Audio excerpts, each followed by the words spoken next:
ఇక ఇవాళ news papers లో ప్రధాన వార్తల విషయానికి వస్తే నమస్తే తెలంగాణ పత్రిక నమస్తే తెలంగాణలో ప్రధానంగా కాంగ్రెస్ పోల్ సెల్ఫ్ గోల్ అంటూ మనకి మెయిన్ గా వార్త కనిపిస్తుంది. ఆన్లైన్ పోల్లో తేల్చి చెప్పిన జనం అధికార పార్టీకి మైండ్ బ్లాక్ అంటూ చూస్తున్నాం. ఈ పాలన మాకొద్దు, కేసీఆర్ పాలనే ముద్దు అని చెప్పేసి ఆన్లైన్ లో ప్రజలంతా కూడా చెప్పిన పరిస్థితి కనిపిస్తుంది. ప్రజాపాలన, ఫామ్ హౌస్ పాలన ఏది కావాలంటూ వెటకారం, ఎక్స్ వేదికగా ఓటింగ్ దిమ్మ తిరిగేలా సమాధానం ఇచ్చిన ప్రజలు అంటూ మనం గమనించవచ్చు. బయటపడ్డ ప్రభుత్వ వ్యతిరేకత కమెంట్స్ లోనూ నిప్పులు అంటూ కూడా మనం చూస్తున్నాం. వీటికి సంబంధించి మనం పూర్తి డీటెయిల్స్ లోకి మళ్ళీ వెళ్దాం.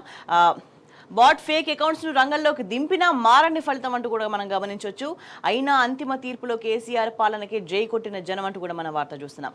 రేవంత్ రెడ్డి పాలనకు వ్యతిరేకంగా ఓటేసిన 67% మంది. జాతీయ స్థాయిలో భారీ చర్చ, నష్ట నివారణకు నేతల పాటలు అంటూ కూడా మనం చూస్తున్నాం. సోషల్ మీడియాలో తాము వీక్ అంటూ పీసీసీ చీఫ్ ముక్తాయింపు. ఆర్టీవీ ఇతర ఛానల్స్ లైవ్ పోలింగ్ లోనూ ఇదే తరహా ఫలితం కనిపించిన పరిస్థితి కనిపిస్తోంది. ఇంకోవైపు మనం గమనిస్తే ఏడాదిలోనే తీవ్ర ప్రజా వ్యతిరేకతను మూటగట్టుకున్న కాంగ్రెస్ కు అడుగడుగునా కూడా జన చీత్కార సంకేతాలు బలంగా అందుతూనే ఉన్నాయి. ఆన్లైన్ పోల్ పెట్టి మాయ చేద్దాం అనుకున్న అధికార పార్టీకి జనం జవాబు ఊపిరాడకుండా చేసింది. తమ ప్రజాపాలన ఎట్లా ఉందో చెప్పాలి అంటూ పెట్టిన పోల్లో కాంగ్రెస్ కి చెంప చెల్లుమనేలా ప్రజలు సమాధానం ఇచ్చిండ్రు. తెలంగాణ కాంగ్రెస్ అధికారిక ట్విట్టర్ ఖాతాలో గురువారం పాలనకు రిఫరెండం అన్నట్టుగా ఒక పోల్ నిర్వహించారు. ఫామ్ హౌస్ పాలన కావాలన్నా, ప్రజల వద్దకు పాలన కావాలన్నా అని ప్రశ్నిస్తే 67% మంది ప్రజలు తమకు మేలు చేయని ప్రజాపాలనను నిర్ద్వందంగా తిరస్కరించారు. కేసీఆర్ది క్షేత్ర పాలన కాదని క్షేత్రస్థాయి పాలన అని గుండెబద్దలు కొట్టారు. అదే తమకు కావాలని తెగేసి చెప్పారంటూ మనం ఇక్కడ ఒకసారి గమనించవచ్చు. దీనికి సంబంధించి ఫోటోగ్రాఫ్ కూడా కనిపిస్తుంది. Telangana Congress Twitter handle, official handle. Telangana రాష్ట్రంలో ప్రజలు ఎలాంటి పాలన కోరుకుంటున్నారంటే ఫామ్ హౌస్ పాలన అంటూ 67% మంది, ప్రజల వద్దకు పాలన అంటూ 33% మంది. సో తన అఫీషియల్ అకౌంట్లో ఇటువంటి పోల్ పెట్టి ప్రజల నుంచి చీత్కారం ఇక్కడ కూడా ఫేస్ చేసి సెల్ఫ్ గోల్ వేసుకుంది. సో స్వయం ప్రకటిత ప్రజాపాలనను ప్రజలు చీత్కరించిండ్రు. కేసీఆర్ పాలనే కావాలంటూ కూడా నిర్ద్వంద్వంగా తేల్చి చెప్పిండ్రు. సో బుధవారం, గురువారాల్లో కాంగ్రెస్ తన అఫీషియల్ ఎక్స్ ఖాతాలో ఆన్లైన్ పోల్ నిర్వహిస్తే మీ పాలన మాకొద్దు అంటూ కూడా ప్రజలు కాంగ్రెస్ పార్టీకి ముఖం మీదనే ఈ సమాధానం చెప్పిన పరిస్థితి చాలా స్పష్టంగా కనిపిస్తుంది. అంటే ప్రభుత్వ వ్యతిరేకతను, ప్రజల నుంచి వస్తున్న ప్రభుత్వ వ్యతిరేకతను ఎట్లా కవర్ చేసుకోవాలనే దాంట్లో పాటలు పడుతుంది కాంగ్రెస్. కానీ ఎక్కడ చూసినా కూడా ప్రజలు అన్ని రకాల ప్లేసెస్లో, అన్ని ఫీల్డ్స్లో ప్రభుత్వ వ్యతిరేకతనే వ్యక్తం చేస్తున్నారు. గ్రామ సభలు పెట్టినా అదే పరిస్థితి కనిపిస్తుంది, ఆన్లైన్లో చూసినా అదే పరిస్థితి కనిపిస్తుంది. ఎక్కడ చూసినా కూడా ఈ ప్రభుత్వాన్ని తెలంగాణ ప్రజలు చీకొడుతున్న పరిస్థితి చాలా స్పష్టంగా కనిపిస్తుంది. ఇంకోవైపు మనం గమనిస్తే అటు మార్షల్స్, ఇటు పోలీస్ అంటూ మనం వార్త చూస్తున్నాం. బల్దియా భేటీలో ఉద్రిక్తత, బీఆర్ఎస్ గొంతు నొక్కిన కాంగ్రెస్ అంటూ కూడా మనం వార్తను గమనించవచ్చు. జీహెచ్ఎంసీ చరిత్రలో ఎన్నడూ లేని విధంగా సస్పెన్షన్స్, బడ్జెట్పై చర్చించకుండానే ఆమోదం తెలిపిన మేయర్ అంటూ కూడా మనం చూస్తున్నాం. అభివృద్ధిపై ప్రశ్నిస్తే కార్పొరేటర్లను అరెస్ట్ చేస్తారంటూ కేటీఆర్ క్వశ్చన్ చేసిండ్రు. కాంగ్రెస్ సర్కార్ నిరంకుశ వైఖరికి నిదర్శనం అన్నారు హరీష్ రావు. సో ఎట్లా జరిగిందనే దానికి సంబంధించి మనం ఇక్కడ ఫోటోగ్రాఫ్స్ కూడా గమనించవచ్చు. పాలక మండలి భేటీ నుంచి బీఆర్ఎస్ కార్పొరేటర్ను అరెస్ట్ చేసి తీసుకెళ్తున్న పోలీసులు ఎట్లా పట్టుకెళ్తున్నారో మనం గమనించవచ్చు ఇక్కడ. సో సమావేశంలో బీఆర్ఎస్ నిరసనపై కాంగ్రెస్ సభ్యుల దౌర్జన్యం కూడా ఎట్లా ఉందో కూడా మనం ఇక్కడ ఫోటోగ్రాఫ్లో గమనించవచ్చు. ఇంకోవైపు చూస్తే మరో రైతు ఆత్మహత్య. సో ఇది మనం ప్రతిరోజు మాట్లాడుకుంటున్నాం. ప్రతిరోజు ఇటువంటి దుర్వార్తలను మాట్లాడుకోవాల్సి రావడం, ఇటువంటి దుర్వార్త ఉండడం అనేది చాలా బాధాకరమైన విషయం. అప్పుల భారం మీద పడ్డంతో మనస్తాపం అంటూ మనం చూస్తున్నాం. సిద్దిపేట జిల్లాలో అన్నదాత బలవన్ మరణం అంటూ కూడా మనం వార్తను గమనించవచ్చు. రుణమాఫీ కాక ఘనపురం రైతుకు గుండెపోటు అంటూ చూస్తున్నాం. ఇప్పటికీ రాలిన మట్టిపులు 410. రోజు రోజుకు ఈ సంఖ్య పెరుగుతుంది, కానీ దీన్ని ఆపడానికి ప్రభుత్వం నుంచి ఎటువంటి ప్రయత్నం కనీసం లేదు. ఇది చాలా దురదృష్టకరం. ఇంకోవైపు చూస్తే గిరాకీ లేక రియల్టీ బేజార్, ఉరేసుకున్న బిల్డర్ అంటూ ఎక్కడ చూసినా కూడా పరిపాలన వైఫల్యానికి ప్రజలు బలి కావాల్సి వస్తుంది. ఏడాదిగా రియల్ ఎస్టేట్ రంగం మందగించడంతో మనస్తాపం. గుండ్లపోచంపల్లిలో కట్టిన అపార్ట్మెంట్స్లో అమ్ముడుపోని ఫ్లాట్స్, 8 ఏళ్లుగా నిర్మాణ రంగంలో రాణిస్తున్న వేణుగోపాల్ రెడ్డి బ్యాంకు రుణాలు, అప్పులు, ఒత్తిడి పెరగడంతో బలవన్ మరణం అంటూ కూడా మనం ఇక్కడ వార్తను చూస్తున్నాం. కానీ ప్రజలు ప్రాణాలు కోల్పోతున్నా, ధైర్యాన్ని కోల్పోయి ఆత్మహత్యలకు పాల్పడుతున్నా కూడా ప్రభుత్వంలో కనీసం చలనం లేని పరిస్థితి కనిపిస్తుంది. ఇప్పటికైనా నష్ట నివారణ చర్యలు కానీ వీటిని ఆపే ప్రయత్నం కానీ ఎక్కడ కూడా చేయకపోవడం అనేది ప్రభుత్వ వైఖరికి అద్దం పడుతుందని చెప్పొచ్చు. ఇంకోవైపు చూసుకుంటే పత్తి రైతు కన్నెర్రా అంటూ మనకి ఇంకో హెడ్లైన్ కనిపిస్తుంది. 2 రోజుల్లో 2000 ధర తగ్గించడంపై ఆగ్రహం అంటూ కూడా మనం చూస్తున్నాం. ధర పెంచాలని ఆందోళన, రాజీవ్ రహదారిపై ధర్నా అంటూ మనం ఇక్కడ ఫోటోగ్రాఫ్తో కూడిన వార్తను గమనించవచ్చు. ఒక్క రోజులోనే పత్తి ధరను క్వింటాల్కు 2000 తగ్గించడాన్ని నిరసిస్తూ పెద్దపల్లి మార్కెట్లో ఆందోళనకు దిగిన రైతులు. దానికి సంబంధించిన ఫోటోగ్రాఫ్. ఇంకోవైపు చూస్తే మిర్చి రేటు పతనం అంటూ కనిపిస్తుంది. నాణ్యమైన మిర్చి క్వింటాల్కు 14,000, ఖమ్మంలో కనిష్ట స్థాయికి జెండాపాట. నిరుడు తాలు మిర్చికే 14,000 ధర. ఆందోళన వ్యక్తం చేస్తున్న అన్నదాతలంటూ చూస్తున్నాం. ఇంకోవైపు పసుపు ధరకు సంబంధించి కూడా పసుపు ధర నేల చూపు అంటూ వార్త కనిపిస్తుంది. దుంపకుళ్ళుతో తగ్గిన పంట దిగుబడి ఎకరాకొచ్చింది 15 నుంచి 20 క్వింటాలే. పట్టించు కేంద్ర రాష్ట్ర ప్రభుత్వాలు నేమ్ ప్లేట్కే పరిమితమైన పసుపు బోర్డు అంటూ కూడా చూస్తున్నాం. సో ఏం చేసినా కూడా కేవలం ఆర్భటాలకు మాత్రమే పరిమితమైన పరిస్థితి కనిపిస్తుంది. ప్రభుత్వ ప్రకటనలు కానీ ఏమైనా ఏర్పాటు చేస్తామని చెప్పుకోవడం అంతా కూడా కేవలం ప్రకటనలకి పరిమితం అవుతుంది. క్షేత్రస్థాయిలో ప్రజలకు ఎక్కడ కూడా ఉపయోగపడే విధంగా కేంద్ర రాష్ట్ర ప్రభుత్వాలకు సంబంధించి ఏ పథకాలు కానీ ఏ వ్యవహార శైలి కానీ లేని పరిస్థితి చాలా క్లియర్గా కనిపిస్తుంది. ఇంకోవైపు సిద్దిపేటలో 124 ఎకరాల భూసేకరణ అంటూ మనం వార్త చూస్తున్నాం. ఇండస్ట్రియల్ పార్క్ కోసం నోటిఫికేషన్. హుస్నాబాద్ అక్కన్నపేటలో ఏర్పాటు. హైదరాబాద్ పరిసరాల్లో కారిడార్ల దెబ్బ. లగచర్లలో ఇంకా భయం నీడన గిరిజనం అంటూ కూడా చూస్తున్నాం. కాంగ్రెస్ పార్టీ అధికారంలోకి వచ్చినప్పటి నుంచి పల్లెల్లో కంటి మీద కునుకు లేకుండా పోయింది. భూసేకరణ పేట. ఇప్పటికే పలు గ్రామాల ప్రజలు పోరుబాటలో ఉండగా తాజాగా సిద్దిపేట జిల్లాలో మరో ఇండస్ట్రియల్ పార్క్ ఏర్పాటుకు ప్రభుత్వం రంగం సిద్ధం చేసింది.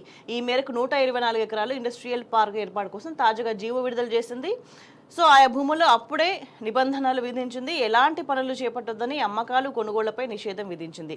దీంతో అక్కడి రైతుల్లో వలజడి మొదలైంది. సో ఈ ప్రభుత్వాల్లో ఎక్కడైనా ప్రజలు ప్రశాంతంగా ఉన్నారంటే లేదు. దఫాలుగా దశల వారీగా అనేక చోట్ల ప్రజలు ఆందోళన పడుతున్న పరిస్థితి కనిపిస్తుంది. ఎప్పుడు ఎక్కడ ఏ ఉపద్రవం ముంచుకొస్తుందోనని ఒక కంటి మీద కునుకులేని పరిస్థితి రాష్ట్ర ప్రజలకు కనిపిస్తుంది కాంగ్రెస్ పాలనలో. ఇంకోవైపు చూసుకుంటే పాలమూరుకు పవర్ కట్ అంటూ కూడా వార్త చూస్తున్నాం. మోటార్ల పనితీరు పరిశీలనకు సర్కారు ససేమిరా. కరెంటు బిల్లులు చెల్లించేందుకు కూడా విముఖత. బకాయిలు ఇస్తేనే కనెక్షన్. విద్యుత్ శాఖ మెలిగా అంటూ చూస్తున్నాం. దిక్కుతోచని స్థితిలో ఇంజనీరింగ్ అధికారులు అంటూ మనం వార్తను గమనించవచ్చు. సో పాలమూరు రంగారెడ్డి ఎత్తిపోతల పథకాన్ని కాంగ్రెస్ సర్కార్ నిర్లక్ష్యం చేస్తుంది. సో పంప్ హౌస్లోని మోటార్ల పనితీరు పరిశీలించడానికి కూడా ససేమిరా అంటుంది. అంటే ఎక్కడ కూడా పనిచేయడానికి ప్రభుత్వం సుముఖత చూపించని సిచ్యువేషనే కనిపిస్తుంది. ఎక్కడ వాళ్ళకి లబ్ధి చేకూరుతుందో వాటికి సంబంధించి మాత్రమే చర్యలు చేపడుతుంది. దాన్నే పరిపాలనగా చూపించే ఒక తప్పుడు ప్రయత్నం చేస్తుంది ప్రభుత్వం అనే విషయం చాలా స్పష్టంగా అర్థమవుతుంది. ఇది అప్డేట్ చూస్తే నేటి నుంచి పార్లమెంట్ బడ్జెట్ సమావేశాలంటూ మనకి వార్త కనిపిస్తుంది. తొలి రోజు ఉభయ సభలను ఉద్దేశించి రాష్ట్రపతి ప్రసంగం. 1న బడ్జెట్ ప్రవేశపెట్టనున్న నిర్మల. వక్ఫ్ సహా 16 బిల్లులను సభ ముందు ఉంచనున్న సర్కార్ అంటూ కూడా మనం వార్త కనిపిస్తుంది. ఇంకోవైపు హాల్ టికెట్ లేకుండా పరీక్షకు అనుమతి అంటూ చూస్తున్నాం. లేట్గా ఫీజు చెల్లించిన 128 మంది వారికి పర్మిషన్ ఇచ్చిన ఇంటర్ బోర్డు అంటూ కూడా మన వార్త గమనించవచ్చు. 7న అసెంబ్లీ అంటూ క్వశ్చన్ మార్క్ కనిపిస్తుంది. కులగణన సర్వే ఆమోదం కోసం ప్రత్యేక సమావేశానికి కసరత్తు. మార్చిలోనే స్థానిక ఎన్నికలు నిర్వహించే దిశగా చర్యలు అంటూ మనకి అక్కడ అప్డేట్ కనిపిస్తుంది. ఇంకోవైపు చూసుకుంటే కాంగ్రెస్కు సద్బుద్ధినివ్వు మహాత్మా అంటూ మనకి ఇంకొక హెడింగ్ కనిపిస్తుంది. ఇక్కడ 420 హామీల మోసంపై గాంధీ విగ్రహాలకు బీఆర్ఎస్ వినతులు అంటూ కూడా మనం చూస్తున్నాం. 420 హామీలు ఇచ్చి రాష్ట్రంలో అధికారంలోకి వచ్చిన కాంగ్రెస్ 420 రోజులు గడిచినా వాటిని నెరవేర్చలేదని బీఆర్ఎస్ విమర్శించింది. కోతల ఎగవేతల కాంగ్రెస్ కు మంచి బుద్ధిని ప్రసాదించాలని కోరుతూ రాష్ట్ర వ్యాప్తంగా గాంధీ విగ్రహాలకు బీఆర్ఎస్ నాయకులు వినతి పత్రాలు సమర్పించారు. ఇప్పటికైనా ప్రజలను మోసం చేయడం కాంగ్రెస్ ఆపాలని, తానిచ్చిన హామీలు గ్యారంటీలు అమలు చేయడానికి చర్యలు తీసుకోవాలని నాయకులు హితవు పలికిండ్రు అంటూ మనం ఫోటోగ్రాఫ్తో కూడిన వార్త మనం ఇక్కడ గమనించవచ్చు. ఇక ఇంకోవైపు చూస్తే రైతులను ఓదార్చితే మీకేం బాధ అంటూ మనం చూస్తున్నాం. అనుమతులు ఇవ్వకపోయినా అధ్యయనం ఆగదు. నిరాశ నిస్పృహలతోనే అన్నదాత ఆత్మహత్యలు. రుణమాఫీ, రైతు బంధు, మద్దతు ధర లేక ఆక్రందన. గాలి మాటలు ఢిల్లీకి మూటలు తప్ప ఒరిగిందేంటి? అబద్ధాలు చెప్పే కాంగ్రెస్ నేతలు గాంధీకి వారసులా అంటూ రైతు అధ్యయన కమిటీ అధ్యక్షుడు నిరంజన్ రెడ్డి ఫైర్ అయిన వార్త మనకు కనిపిస్తుంది. అంటే ఒకవైపు అంటే రైతులు ఆత్మహత్యలు చేసుకుంటుంటే కూడా వీళ్ళు ఓదార్చరు. రైతుకి ఆత్మహత్య చేసుకోవద్దు, మేము ఇచ్చిన హామీలన్నీ అమలు చేస్తాం. ఎందుకు ఆత్మహత్యలు చేసుకుంటున్నారంటే వీళ్ళు హామీలు అమలు చేయకపోవడం వల్ల ఇబ్బందుల కుటుంబాలే ఆత్మహత్య చేసుకుంటున్న పరిస్థితి. ఒకవైపు హామీలు అమలు చేయరు, ఆత్మహత్యలు చేసుకుంటా ఉంటే చేసుకోకండి, ఒక ధైర్యాన్ని నింపే ప్రయత్నం చేయరు. ఆత్మహత్యలు చేసుకున్న కుటుంబాలను కనీసం పట్టించుకోరు, కనీసం పరామర్శించరు. వాళ్ళ బతుకేంటి, వాళ్ళ చావేంటి, కుటుంబ సభ్యుల పరిస్థితి ఏంటి అనేది కూడా కనీసం పట్టించుకున్న పాపాన పోలేదు. కానీ అధ్యయన కమిటీ పరిస్థితిని తెలుసుకోవడానికి, రైతులకి భరోసా ఇవ్వడానికి వెళ్తుంటే మాత్రం అడ్డుకునే ప్రయత్నాలు మాత్రం చేస్తూ ఉంది. ఎటువంటి ప్రయత్నం చేసినా ఆపే ప్రసక్తి లేదు, అధ్యయనం ఆగదంటూ కూడా నిరంజన్ రెడ్డి తేల్చి చెప్పిన వార్త మనకి ఇక్కడ కనిపిస్తుంది. ఇంకోవైపు చూసుకుంటే మా పొలాలు మాకు కావాలి అంటూ మనకి ఇంకొక అప్డేట్ కనిపిస్తుంది. గ్రీన్ ఫీల్డ్ రోడ్డు సర్వేను అడ్డుకున్న గిరిజన రైతులంటూ కూడా మనం చూస్తున్నాం. దీనికి సంబంధించి మనం కంటిన్యూషన్లో నెక్స్ట్ పేజ్లో ఒకసారి చూద్దాం. ఎస్,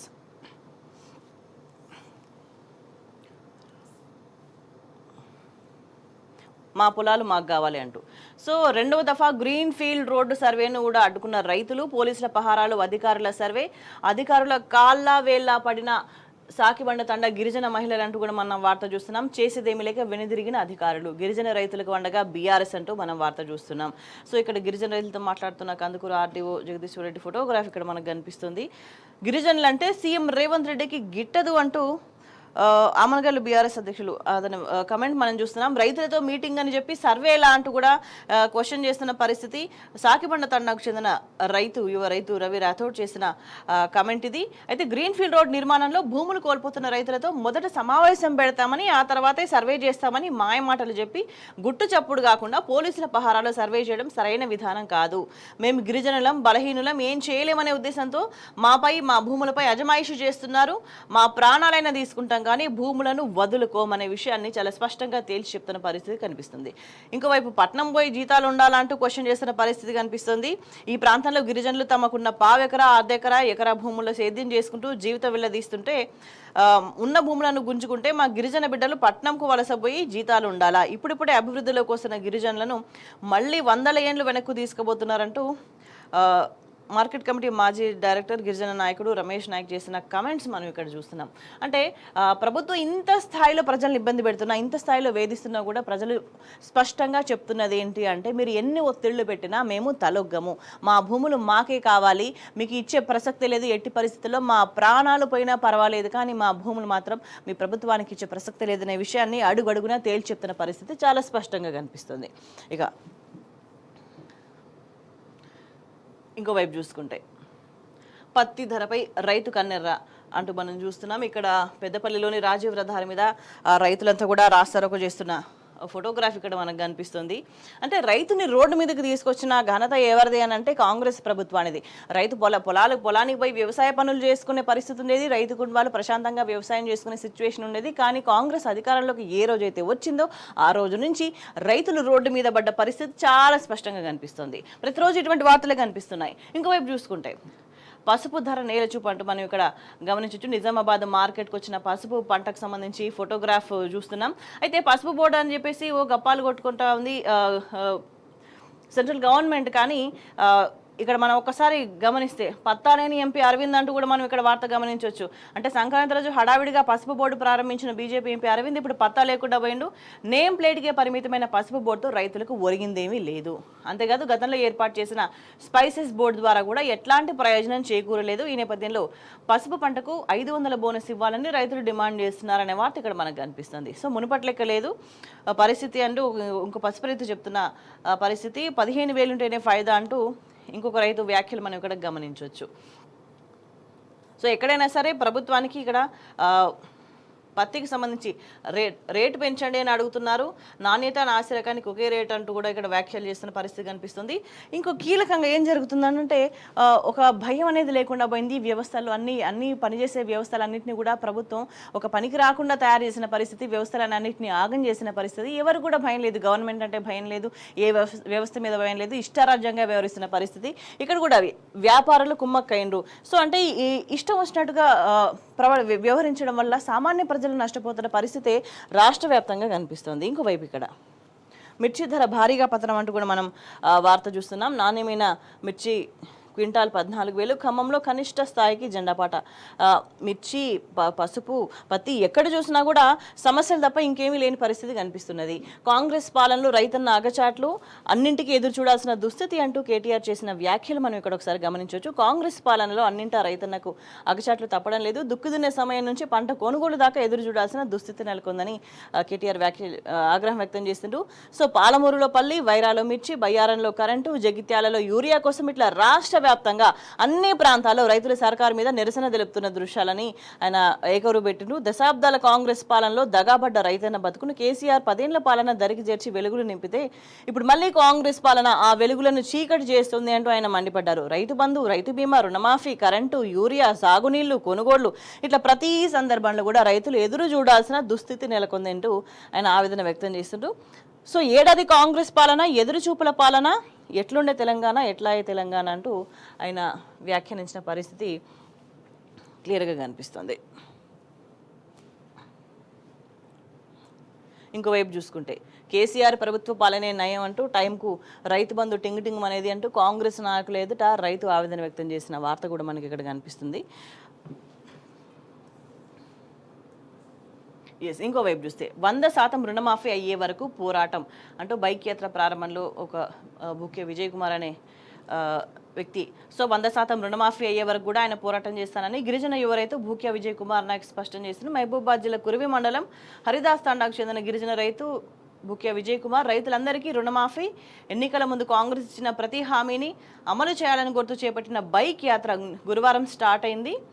సో ఈ రుణమాఫీ పూర్తయ్యే వరకు కూడా పోరాటం చేస్తానంటూ ఆయన అనౌన్స్ చేసిన వార్త మనకి ఇక్కడ కనిపిస్తుంది. ఇంకోవైపు చూస్తే రైతు భరోసా నిధులు వెంటనే విడుదల చేయాలని డిమాండ్ చేస్తూ రైతులు చెవిలో పూలు పెట్టుకుని నిరసన తెలిపిండ్రు. కామారెడ్డి జిల్లా పిట్ల మండలం అల్లాపూర్లో సీఎం రేవంత్ దిష్టిబొమ్మ దహనం చేసిండ్రు. వద్దురా నాయన కాంగ్రెస్ పాలన, సీఎం డౌన్ డౌన్ అంటూ నినదించిన పరిస్థితి కనిపిస్తుంది. రైతుల ఆందోళనకు బీఆర్ఎస్ నాయకులు మద్దతు తెలిపిండ్రు అనే వార్త కూడా మనం చూస్తున్నాం.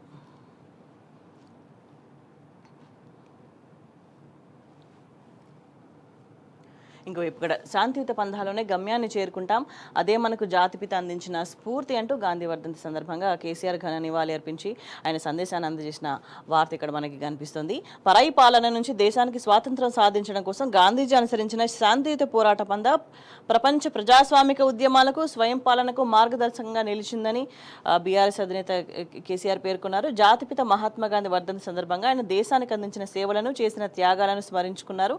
పీడిత వర్గాలు శాంతియుత మార్గంలో ఐక్యతను సాధించి పోరాడినప్పుడే తమ గమ్యాన్ని చేరుకోగలరనే సందేశాన్ని గాంధీజీ ప్రజాస్వామిక ఉద్యమ కార్యాచరణ మనకు అందిస్తుందని పేర్కొన్నారు. అసాధ్యం అనుకున్న తెలంగాణ రాష్ట్రాన్ని సాధించడంలో గాంధీజీ స్ఫూర్తి ఇమిడి ఉందని కూడా వివరించారు. సబ్బండ వర్గాలు, సకల జనులు అభివృద్ధి చెంది గ్రామ స్వరాజ్యం పరిడవిలేలా 10 ఏళ్ల బీఆర్ఎస్ పాలన సాధించిన ప్రగతి వెనక గాంధీ మహాత్ముని ఆశయాలు, ఆదర్శాలు ఉన్నాయని చెప్పి కూడా తెలిపిండ్రు. సహనంతో కూడిన దార్శనికతను ప్రదర్శించడం ద్వారానే సాధించుకున్న తెలంగాణ రాష్ట్రంలో మరింత ప్రగతి సాధ్యమవుతుందని పేర్కొన్నారు. తద్వారా మాత్రమే మనం గాంధీజీకి ఘన నివాళి అర్పించిన వాళ్ళమైతే కూడా ఆయన స్పష్టం చేసిన విషయం మనకి ఇక్కడ కనిపిస్తుంది. ఇంకోవైపు 420 రోజులైనా 420 హామీలు అమలేది అంటూ కూడా రాష్ట్ర వ్యాప్తంగా గాంధీ విగ్రహాలకు వినతి పత్రాలు అందజేసిన విషయం కనిపిస్తుంది. ఇంకొక వైపు కేసముద్రం గురుకులంలో ఫుడ్ పాయిజన్ అంటూ మనకి ఇంకొక వార్త వస్తుంది. జీరా రైస్లో పురుగులు, ఏరియా దవాఖానాల్లో చికిత్స పొందుతున్న బాలిక అంటూ మనం వార్త చూస్తున్నాం. అన్నంలో పురుగులు అంటే ఈ నెల 28న ఉదయం జీరా రైస్ ఇచ్చిండ్రు. అసెంబ్లీ సమయం కావస్తుండడంతో తొందరలో తింటుండగా అన్నంలో పురుగు కనిపించింది. దీంతో వాంతులు చేసుకున్నాను, మా నాన్నను పిలిపించి ఇంటికి పంపించారు. కేసముద్రంలో ప్రైవేట్ దవాఖానలో చికిత్స చేయించుకున్నా తగ్గకపోవడంతో మహబూబాబాద్ తీసుకొచ్చారు. నాతో పాటు మరో 10 మంది విద్యార్థినులకు వాంతులయ్యాయంటూ అనారోగ్యం పాలైన బాలిక మాట్లాడిన విషయం మనకి కనిపిస్తుంది. అంటే ఎక్కడ చూసినా కూడా ఒక ప్రభుత్వ పూర్తి స్థాయి నిర్లక్ష్యం అనేది కొట్టొచ్చినట్టు కనిపిస్తుంది. అయినప్పటికీ కూడా ప్రభుత్వంలో ఒక చలనం లేదు, కనీసం పట్టించుకున్న పాపానవో లేదు. అంటే ఇటువంటి వార్తలు కూడా ఎక్కడ కనిపించని పరిస్థితి చాలా క్లియర్గా ఉంది. వీటన్నిటినీ కూడా అంటే వేరే అన్నెసెసరీ అన్ని వార్తలు ఉంటాయి కానీ మిగతా ప్రధాన మెయిన్ స్ట్రీమ్ మీడియాగా చెప్పుకుంటున్న మీడియాలో ఎక్కడ కూడా తెలంగాణ ప్రజలకు సంబంధించిన వార్తలు కనిపించవు, తెలంగాణ ప్రజల గోసలు కనిపించవు, ప్రభుత్వ వైఫల్యాలు కనిపించవు, ప్రజల ఇబ్బందులు కూడా ఎక్కడ కనిపించని పరిస్థితి కనిపిస్తుంది. ప్రతిరోజు ఇటువంటి వార్తలు వస్తున్నా కూడా వాటికి సంబంధించి ఎక్కడ కనీసం కవరేజ్ లేకుండా ఒక దుర్మార్గపు కుట్రలకు తెరదీస్తున్న విషయం చాలా స్పష్టంగా మనకి కనిపిస్తుంది. ఇంకోవైపు చూస్తే గ్యారంటీలపై పొంతన లేని వ్యాఖ్యలు అంటూ కూడా మనకి ఇంకో వార్త కనిపిస్తుంది. సీఎం ఒకటి చెప్తే మంత్రులు మరొకటి. అధికారం కోసమే నాడు అడ్డగోలు హామీలు, స్పీకర్ మాటలతో కాంగ్రెస్ మోసం తేటతెల్లం అంటూ శాసన మండలి ప్రతిపక్ష నేత మధుసూదనాచారి కమెంట్స్ మనం చూస్తున్నాం. అధికార కాంగ్రెస్ 420 పార్టీ అంటూ గొంగిడి సునీత చేసిన కమెంట్స్ మనకి ఇక్కడ చాలా క్లియర్గా కనిపిస్తున్నాయి. ఇంకొక వైపు చూసుకుంటే ప్రభుత్వం ఏం చేస్తుంది, ఏం చేయబోతుంది అనే దానికి సంబంధించి మనం ఒకసారి గమనిస్తే ప్రధానంగా 1,00,000 కోట్ల బిల్లులు పెండింగ్ అంటూ చూస్తున్నాం. చెల్లించకుంటే ఫిబ్రవరి 5 నుంచి సమ్మెకు దిగుతామంటూ మహారాష్ట్ర మహాయుతి సర్కార్కు కాంట్రాక్టర్ల అల్టిమేటం అంటూ చూస్తున్నాం. అంటే మహారాష్ట్రకు సంబంధించి ఎట్లా ఉంది పరిస్థితి అంటే భారీగా అప్పులు చేసిందని గత బీఆర్ఎస్ ప్రభుత్వం మీద తరచు విమర్శలు చేసే బీజేపీ ఆ పార్టీ అధికారంలో ఉన్న మహారాష్ట్రలో మాత్రం రాష్ట్ర ఆర్థికాన్ని భ్రష్టు పట్టించింది. అంటే బీఆర్ఎస్ మీద దుమ్మెత్తిపోవడమే కాంగ్రెస్ బీజేపీ లక్ష్యంగా ప్రధానంగా కనిపిస్తుంది. ఇది మహారాష్ట్రలో పరిస్థితి ఉంటాయి. ఇంకొక వైపు చూసుకుంటే కర్ణాటకకు సంబంధించి మూడాలు ముఖ్యమంత్రి మనీ లాండరింగ్ అంటూ మనం చూస్తున్నాం. కర్ణాటక సీఎం సిద్ధరామయ్యను ప్రధాన నిందితుడిగా చేర్చింది ఈడీ. సీఎం భార్య పార్వతి అధికారులను కూడా భూ విక్రయాల్లో మనీ లాండరింగ్ ప్రయత్నాలు జరిగాయని అంటూ ఈడీ వ్యాఖ్యానించిన పరిస్థితి. అంటే వాళ్ళ పరిస్థితి చూస్తే ఇట్లా ఉంటుంది కానీ తెలంగాణలో మాత్రం ఇష్టం వచ్చినట్టుగా అడ్డగోలు వ్యాఖ్యలు చేస్తూ ఉంటారు, అడ్డగోలు మాటలు మాట్లాడుతూ ఉంటారు. ప్రజలను మభ్యపెట్టే ప్రయత్నం మాత్రమే చేసుకుంటా వెళ్తున్న సిచ్యువేషన్ మనకి చాలా క్లియర్గా కనిపిస్తుంది. ఇంకోవైపు చూసుకుంటే మెడికల్ సీట్లపై సర్కార్ పోరాడాలి అంటూ హరీష్ రావు చేసిన కమెంట్స్కి సంబంధించిన వార్త ఇంకోటి. సుప్రీం తీర్పుపై సీఎం రేవంత్ అప్పీల్కు నివేదించాలి, ప్రభుత్వం సుప్రీంకోర్టు రాజ్యాంగ ధర్మాసనానికి వెళ్ళాలి, కేంద్ర మంత్రులు బీజేపీ ఎంపీలు కేంద్రంపై ఒత్తిడి తేవాలి, లేదంటే తెలంగాణ విద్యార్థులకు అన్యాయం జరిగే ప్రమాదం ఉంది అంటూ medical PG local quota supreme తీర్పుకు సంబంధించి హరీష్ రావు ఆందోళన వ్యక్తం చేసిన పరిస్థితి కనిపిస్తుంది. ఇంకోవైపు కాంగ్రెస్ నమ్మక ద్రోహం అంటూ కొప్పల ఈశ్వర్ చేసిన వ్యాఖ్యలు కూడా మనం చూస్తున్నాం. ఇంకోవైపు ఉద్యోగులకు రిటైర్మెంట్ బెనిఫిట్స్ చెల్లించాలి అంటూ లేదంటే పోరాటం అంటూ కూడా హరీష్ రావు డిమాండ్ చేసిన పరిస్థితి కనిపిస్తుంది. ఎక్కడ చూసినా కూడా ఎవరికి చూసినా కూడా ప్రభుత్వం ఏ పనులు కూడా చేయని పరిస్థితి కనిపిస్తుంది, అన్నీ పెండింగ్లో పెట్టే పరిస్థితి. ఇంకోవైపు అబద్ధం అద్దం ముందు ఉంటే అది రేవంత్ అంటూ ఇంకో వార్త చూస్తున్నాం. కాంగ్రెస్ పాలనలో రాష్ట్రం 100 ఏళ్లు వెనక్కు, పథకాలన్నీ కాంగ్రెస్ వారికే వర్తింపజేసే కుట్ర. కేసీఆర్ పాలనలో అంతా పారదర్శకంగా సాగింది, బీఆర్ఎస్ ఇచ్చిన పెన్షన్కు రూపాయి కూడా పెంచలేదంటూ సర్కార్ మీద ఎమ్మెల్సీ కవిత ధ్వజం అంటూ కూడా మనం వార్తని గమనిస్తున్నాం. ఇవాళ జాగృతి రౌండ్ టేబుల్ సమావేశం జరగబోతుంది, దానికి సంబంధించి అప్డేట్ అది. ఇంకోవైపు కోడ్ ముసుగు రైతు భరోసాకు బ్రేక్ అంటూ ఒక క్వశ్చన్ మార్క్తో ఇంకో వార్త కనిపిస్తుంది. అంటే సొంత సర్వేలో కాంగ్రెస్ చెంప చెల్లు, కేసీఆర్ పాలనే బాగుందని 70% ఓటింగ్ అంటూ బీఆర్ఎస్ హుజరాబాద్ ఎమ్మెల్యే కౌశిక్ రెడ్డి చేసిన వ్యాఖ్యలు. దానికి సంబంధించి డీటెయిల్గా చూపిస్తూ ఎక్స్ప్లెయిన్ చేస్తున్న ఫోటోగ్రాఫ్ కనిపిస్తోంది. ఇంకోవైపు చేరియాలను రెవెన్యూ డివిజన్ చేయాలి అంటూ ప్రజల మనోభావాలు గుర్తించాలంటూ ఎమ్మెల్యే పల్లా రాజేశ్వర్ రెడ్డి చేసిన వ్యాఖ్యలు కనిపిస్తున్నాయి. చేరియాలలో కదం తొక్కిన అఖిలపక్షం అంటూ కూడా మనం వార్త చూస్తున్నాం. ఒకవైపు అంటే ప్రతిపక్షం ప్రజలకు సంబంధించి మాట్లాడుతూ ఉంటే ప్రభుత్వం మాత్రం తాము మాత్రమే ఉండాలి, తాము చెప్పింది మాత్రమే నడవాలన్న వైఖరిలో వెళ్తున్న సిచ్యువేషన్ మనకి క్లియర్గా కనిపిస్తుంది. ఇంకోవైపు అల్లు అర్జున్కో న్యాయం, కిషన్ రెడ్డికి ఇంకో న్యాయమా అంటూ మహాహారతిలో 2 మృత్యువాత, కిషన్ రెడ్డిపై ఎందుకు కేసు పెట్టలేదు అంటూ బీసీ బిడ్డల ప్రాణాలకు విలువలేదా అంటూ బీఆర్ఎస్ నేత ఆర్ఎస్ ప్రవీణ్ కుమార్ చేసిన వ్యాఖ్యలు మనకి చాలా క్లియర్గా కనిపిస్తుంది.